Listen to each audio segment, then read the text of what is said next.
Bertahun-tahun yang lalu saya pernah baca buku yang ditulis oleh seorang hamba Tuhan yang sangat senior, tapi dia sudah bersama dengan Tuhan di surga. Namanya Pak Octavianus, sangat terkenal ya sekian tahun yang lalu. Dan dia tulis dalam salah satu bukunya, dia menuliskan kalimat yang seperti ini ya. Eh, Kuasa dan kualitas pelayanan seorang hamba Tuhan ditentukan oleh 4 hal, ya, yaitu persekutuan pribadi dengan Tuhan, persembahan hidup, motivasi dalam pelayanan, dan kekudusan hidup. Ya, jadi saya ulangi lagi ya.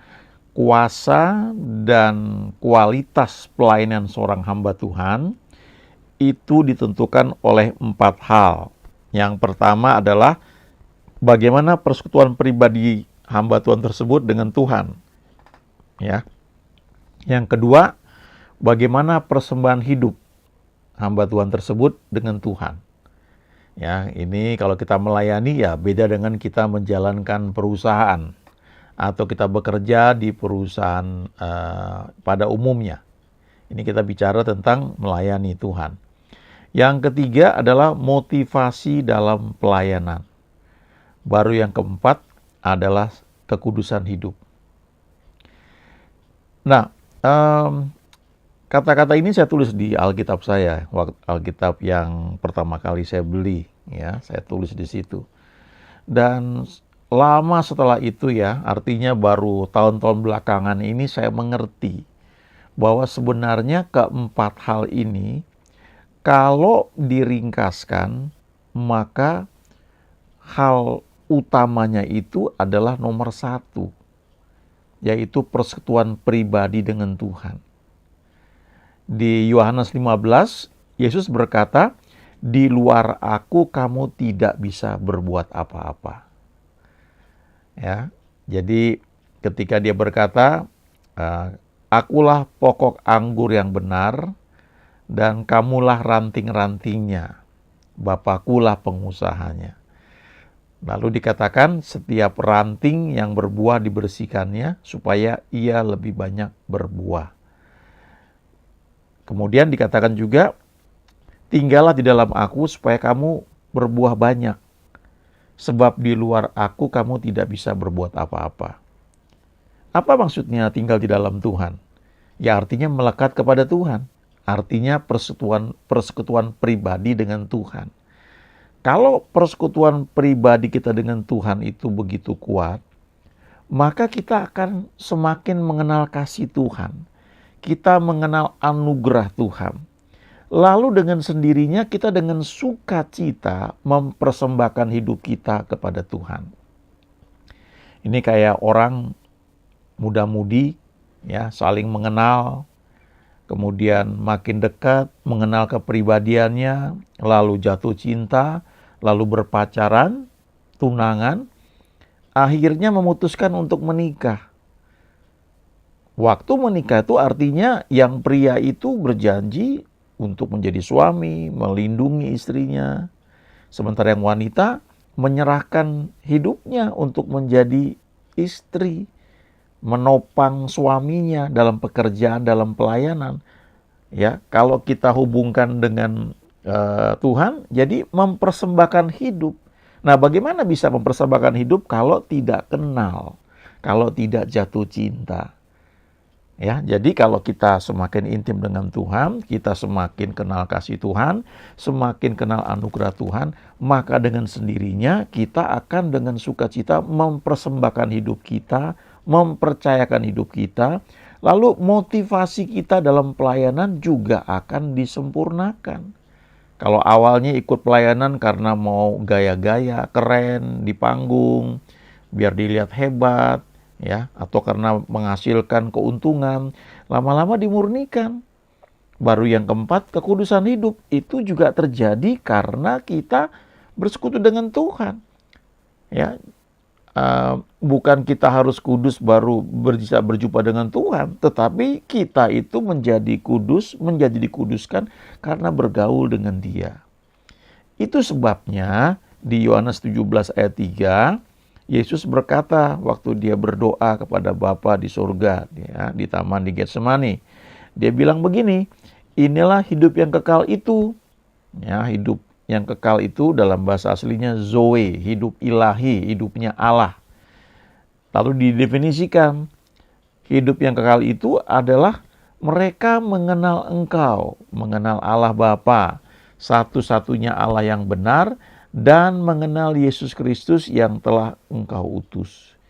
Jadi kehidupan kekal itu dimulai ketika kita terima Tuhan Yesus. Kita mulai kenal Dia. Roh Kudus masuk ke dalam hati kita. Dan Roh Kudus itu mengajari kita untuk memanggil ya Aba, ya Bapa. Kemudian karena kita semakin kenal, kata mengenal ini bahasa aslinya ginosko yang artinya digunakan juga untuk hubungan intim antara suami dengan istrinya. Jadi mengenal begitu rupa sehingga kita hamil dengan pelayanan. Jadi pelayanan itu bukan hasil kreasi kita sebenarnya. Tapi karena kita bersekutu dengan Tuhan, seperti seorang suami berhubungan intim dengan istrinya, lalu istrinya hamil. Nah, kita waktu bersekutu dengan Tuhan, begitu intim, maka Tuhan memasukkan rencananya dalam hati kita.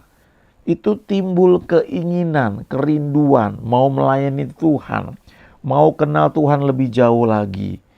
Kemudian mungkin bisa aja ada yang mau sekolah Alkitab, ada yang mungkin bisa aja ingin jadi pilot ya, tetapi menjadi anak Tuhan yang Tuhan akan pakai untuk menjangkau, menjadi terang di dalam penerbangan misalnya, ya, atau menjadi musisi. Nah, itu muncul dari Tuhan. Ya, jadi kerinduan itu muncul karena kita bergaul dengan Tuhan. Lalu ketika kita semakin kenal, ya semakin bersekutu dengan Tuhan, kan untuk mewujudkan rencana Tuhan, kita harus mau melangkah, ya punya kerinduan, dan dengan sendirinya kita akan belajar mempersembahkan hidup kita kepada Tuhan. Itu bukan satu hal yang sulit. Ya dulu kesannya kalau saya ingat ketika dulu kuliah, kalau ada orang mulai aktif dalam pelayanan, lalu mulai dibilang wah ini jadi staf kolega ini, itu kayaknya udah ngeri gitu, nggak mau tuh, nggak mau jadi full timer, kayaknya tuh sengsara banget ya, udah sekolah susah-susah ya, jadi insinyur ya dulu kalau gelarnya kan masih insinyur ya, atau jadi ya sarjana teknik kalau sekarang begitu kan keren ya, di perusahaan asing gajinya gede ya, wah terus mau jadi pelayanan atau staf kolega apalagi full timer, wah itu rasanya sengsara banget ya. Tetapi kalau kita semakin kenal Tuhan, kita akan melihat bahwa mempersembahkan hidup itu menjadi suatu yang enak sekali, bukan suatu yang sulit ya. Dan kita melakukan itu dengan sukacita karena kita mengenal Tuhan. Di surat Petrus dikatakan, waktu kita mengenal Tuhan, maka kasih karunia dan damai sejahtera itu makin melimpah dalam kehidupan kita. Ya, jadi makin kenal Tuhan, makin penuh damai sejahtera, lalu anugerahnya makin melimpah. Anugerah itu kekuatan Allah, kekuatan Tuhan untuk melakukan apa yang Dia perintahkan kepada kita. Ya, nah kita lihat lagi Yohanes 10 ayat 27. Domba-dombaku mendengarkan suaraku dan aku mengenal mereka dan mereka mengikut aku. Kata mengenal di sini juga ginosko. Jadi Tuhan itu mengenal kita ya, bahkan lebih daripada kita mengenal diri kita sendiri. Dia tahu yang terbaik buat kita. Bagian domba ya, bagian kita sebagai domba-dombanya adalah mendengarkan suaranya, bukan dengar aja tapi mendengarkan, artinya memperhatikan, menyimak ya, listening.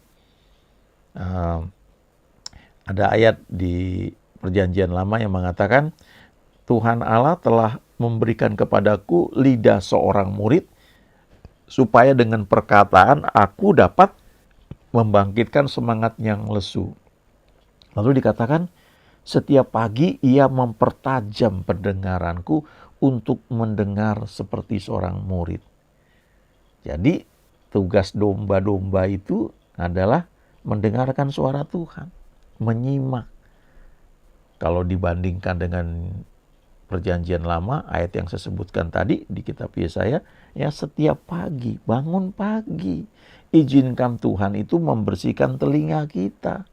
Pada waktu kita bangun pagi, frekuensi otak kita tuh masih rendah. Di saat itulah kita bisa menangkap suara Tuhan dari kedalaman hati kita. Kita belajar menyimak, mendengar suara Tuhan. Lalu tidak hanya itu, karena kita mendengar, membangun hubungan dengan Tuhan, itu ketika Tuhan berbicara, ya, ada power yang menyertainya. Di Yohanes 6 ayat 63 Tuhan berkata, perkataan-perkataan yang kukatakan kepadamu adalah roh dan hidup. Jadi waktu kita mendengar dia berbicara kepada kita, itu ada powernya, ada anointingnya yang menyertai. Sehingga itu menghidupkan. Itu sebabnya kita perlu bersekutu dengan dia. Ya, setiap pagi kita tidak hanya nyanyi, tapi kita menyimak, mendengar dia berbicara kepada kita. Akibatnya kita akan terdorong untuk mengikuti Tuhan, mengikuti rencananya dalam hidup kita. Kita akan diajar melangkah day by day, step by step. Ya. Kalau kita baca di Mazmur 37, Tuhan menetapkan langkah-langkah orang yang hidupnya berkenan kepadanya, apabila ia jatuh tidaklah sampai tergeletak, sebab Tuhan menopang tangannya. Nah, dalam terjemahan bahasa Inggris ya, Amplified Bible itu dikatakan, the Lord establish, ya, menetapkan, mengokohkan langkah-langkah orang yang hidupnya berkenan kepada dia, ya. Lalu ada tambahan keterangan, he busies himself with each step, ya. Tuhan menyibukkan dirinya dengan setiap langkah kita. Dia kenal dan dia perhatikan. Saya ingat dulu waktu baru punya anak pertama, ya, ketika mulai belajar jalan itu, saya sama istri saya, ya, kami sebagai orang tua tuh memperhatikan langkah-langkahnya, menyibukkan diri dengan setiap langkah, ya, anak kami tersebut. Nah, waktu itu saya memahami, oh begitu rupanya. Ketika saya mendengarkan suara Tuhan, terus saya mulai mengikuti tuntunannya, Tuhan itu memperhatikan, dia jagai supaya saya jangan sampai jatuh. Kalaupun jatuh, dia pegang tangan saya sehingga saya tidak jatuh tergeletak. Itu pentingnya persekutuan dengan Tuhan. Jadi ketika kita membangun hubungan dengan Tuhan, kita menyimak, ya, kita akan mendengar dia bicara, ya. Di Yohanes 6 ayat 63 ini yang tadi saya sebutkan, Tuhan bilang, rohlah yang memberi hidup, daging sama sekali tidak berguna. Nah, kalau kita baca di Roma 8 ayat 1, demikianlah sekarang tidak ada penghukuman bagi mereka yang ada di dalam Kristus. Roh yang memberi hidup telah memerdekakan mereka, ya, telah memerdekakan dari hukum dosa dan hukum maut. Kalau bahasa Inggrisnya, King James khususnya, itu mengatakan, there is now no condemnation to those who are in Christ Jesus. Tidak ada penuduhan bagi mereka yang ada dalam Kristus Yesus, who walk not after the flesh, but after the Spirit. Yang tidak berjalan menurut tuntunan daging. Ya. Dikatakan sini daging sama sekali nggak berguna kan? Ya. Tapi menurut tuntunan roh. Nah, waktu Tuhan berkata kepada kita, dikatakan perkataan-perkataan yang kukatakan kepadamu adalah roh dan hidup. Itu bahasa aslinya rema. Rema itu adalah roh dan hidup. Itu bukan perkataan yang mati. Itu sebabnya, sekalipun kita sekolah tinggi, ya, ada sekolah kita belajar, ya, khususnya misalnya sekolah tentang teologi, ya, kita sarjana teologi, master teologi, ya, MTH, tentunya betul-betul belajar, ya, bukan sekedar ambil gelar, ya, kita kerjakan tugas dengan baik, ya, jangan hanya mau gelarnya aja, tapi pelajari dengan baik. Lalu kita mungkin mengambil gelar doktor, ya, itu bagus sekali. Tapi kalau kita tidak pernah dapat rema, maka kita seperti banyak atau sebagian dosen-dosen di sekolah teologi yang di Indonesia mungkin nggak ada ya, tapi yang liberal di luar negeri itu gelarnya banyak, tapi mereka tidak percaya Alkitab. Mereka tidak percaya firman Tuhan. Mereka cuma pandang ini seperti buku sejarah. Ya, mereka nggak percaya Tuhan juga bekerja seperti zaman Kisah Rasul. Ya, itu karena otak manusia tidak mampu menangkap apa yang Tuhan mau sampaikan. Ya, hanya Dia yang bisa membuat firman yang tertulis itu menjadi rema. Ya, rema yang kukatakan kepadamu adalah roh dan hidup. Dalam terjemahan lain dikatakan rema itu adalah roh, spirit, dan roh yang menghidupkan. Jadi kata-kata logos yang tertulis ini menjadi hidup. Dan ketika itu menjadi hidup, itu seperti kita mendengar seseorang yang bicara kepada kita. Keputusannya kita mau percaya apa enggak. Ya, kalau kita percaya, itu muncul iman di situ. Nah, waktu kita percaya, kita katakan, yes, aku percaya. Kita mulai ucapkan itu. Nah, di kitab Roma, itu dalam bahasa Inggris, ya, faith is about believing and speaking. Ya, iman itu kalau dipecah itu adalah percaya dan kemudian mengatakan, ya, mengucapkan apa yang kita percayai itu. Ya, jadi kembali lagi ke perkataan dari hamba Tuhan Pak Octavianus ini, ya, persekutuan pribadi dengan Tuhan, ya, kemudian membuat kita itu mempersembahkan hidup, ya, lalu kita punya motivasi diluruskan, ya, dimurnikan. Lalu kita juga menjadi semakin kudus karena kita bergaul dengan Tuhan. Nah, waktu kita mempersembahkan hidup, artinya kita belajar nurut, Tuhan akan membawa kita memikul kuk atau tugas atau satu ya tugas ya penempatan dalam pelayanan. Tidak semua menjadi full timer. Daniel di Alkitab nggak pernah jadi full timer. Itu orang kerja, bahkan kerja di negeri Babel, negeri kekacauan itu. Tapi dia sangat dikasihi Tuhan. Itu kuk yang Tuhan pasang buat Daniel. Kalau tidak dipanggil full time, jangan ikut-ikutan. Ya, walaupun kepengen. Saya dulu punya teman SMA, wah pengen elektro ya, jurusan elektro, karena dia lihat dia seneng itu, dia kebayang dia tuh elektro tuh kayak nyolder itu ya, apa namanya, radio. Dia padahal pelajaran fisikanya susah payah dia. Bagaimana dia bisa bertumbuh di sana ya. Nah, kadang-kadang kita ya karena kita kekanak-kanakan ya, kita nggak tahu. Ya, oh enak tuh, keren loh, saya mau jadi worship leader. Nah, suara kita sumbang misalnya, ya, powernya nggak ada, ya. Atau kita pengen main keyboard, tapi kita mainnya pakai kunci transpose terus ya, misalnya. Kita nggak pernah latihan untuk ganti-ganti kunci, ya. Atau yang lain lagi, ya. Apa misalnya pengen jadi pengkhotbah keren gitu. Nah, kita perlu belajar, perlu baca. Tentu bisa dipelajari semua karena Tuhan mau semua orang bisa melayani, menyampaikan firman Tuhan, walaupun beda-beda kan ya kapasitasnya. Nah, mari pikul kuk yang Tuhan pasang. Ya, kalau kita ikut itu maka itu akan jadi enak ya.